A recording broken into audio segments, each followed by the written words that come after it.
ಸರಿ, ನಾವು ಅದನ್ನ ಬಂದು ಬಿಡಿಸ್ಕೋತೀವಿ, ಆಯ್ತಾ? ರಾಣಿ ರಾಣಿ ರಾಣಿ ರಾಣಿ ಏನ್ ದೊರೆ? ನಾನಿವಾಗ ಬುದ್ಧಿವಂತ ಆಗಿದ್ದೀನಿ ಗೊತ್ತಾ?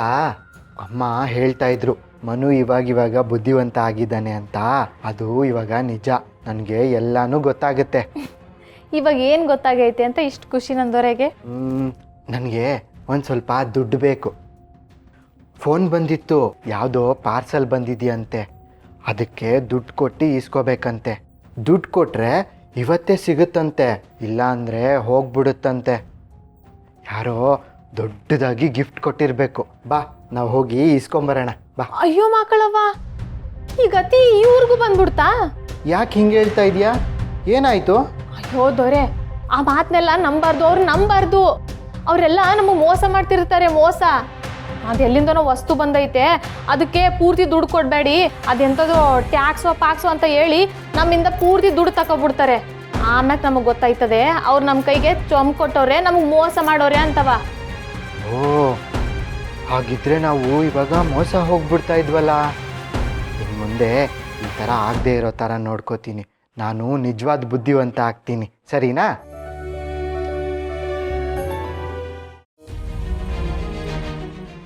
ಗುಂಡು ಏನಿದು? ಗುಂಡು, ಯಾಕವ ಹಿಂಗೆ ಮಾಡ್ಯಾ? ನಾನು ಸರಿಯಾದ ಕೆಲಸನೇ ಮಾಡ್ತಾ ಇದ್ದೀನಿ ಅಣ್ಣ.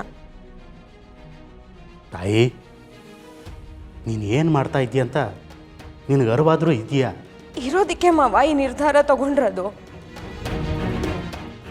ನೀವು ಮಾತ್ರ ನನ್ನ ಗಂಡನ ವಿರುದ್ಧ ಸುಳ್ಳು ಆರೋಪ ಹೊರಿಸಿ ಕಂಪ್ಲೇಂಟ್ ಕೊಡ್ಬೋದು, ಆದರೆ ನಾನು ನನ್ನ ಗಂಡನ ವಿರುದ್ಧ ಆಗಿರೋ ಅನ್ಯಾಯಕ್ಕೆ ಅವ್ರ ಪರ ನಿಂತು ಕಂಪ್ಲೇಂಟ್ ಕೊಡಬಾರ್ದ ಮಾವ?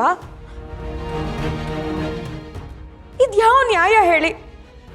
ಗುಂಡು, ದೊಡ್ಡವ್ರಿಗೆ ಹಂಗೆಲ್ಲ ಮಾತಾಡ್ಬಾರ್ದು ಕಣವ. ಏನವ ನೀನು?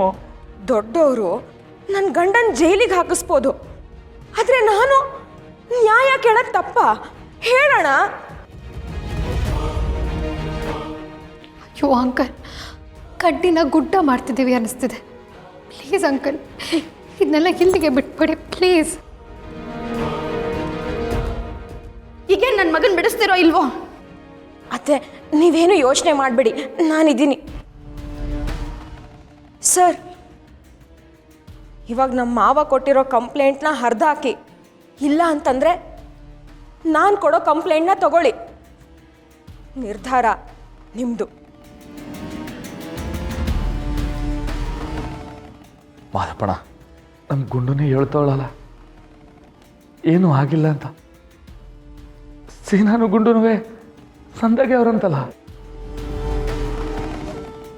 ತಮಾಸೆಗಾಗಿದ್ನ ಅಮಾಸೆ ಮಾಡೋದು ಬೇಡ. ಈಗಾಗಲೇ ನಾನು ಮಾಡಿವ್ನಿ. ನಿಮ್ಮನೆ ಮರುವಾದೇನೋ ಸುಮ್ಕೆ ಬೀದಿ ಪಾಲಾಯ್ತದೆ. ಬೇಡ ಬೇಡ ಮಾದಪ್ಪಣ. ಮಾದಪ್ಪಣ್ಣ, ಒಂದು ಅವಕಾಶ ಕೊಡಿ. ಗುಬ್ಬಿ ಮೇಲೆ ಬ್ರಹ್ಮಾಸ್ತ್ರನೇ ಬಿಡೋದು ಎಷ್ಟು ಸರಿ ಹೇಳಿ?